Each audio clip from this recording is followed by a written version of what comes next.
Welcome. In front of me is HONOR MagicBook X16 Pro, and in this video I am going to show you how to enter BIOS on this laptop.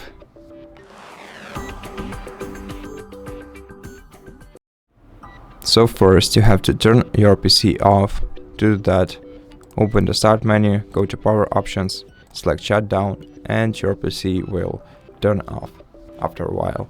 Now when your PC is turned off, what you have to do is press the power button once to turn it on, and then repeatedly press F2 key until the BIOS menu appears on your screen.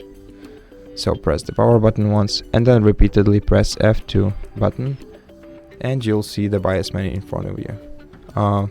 You can navigate here using your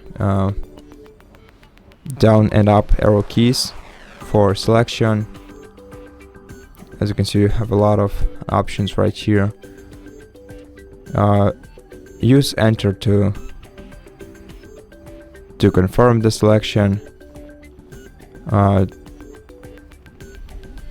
Use F10 to save and exit, F9 for restoring default settings, and if you want to exit without saving changes, then press escape and press enter to confirm.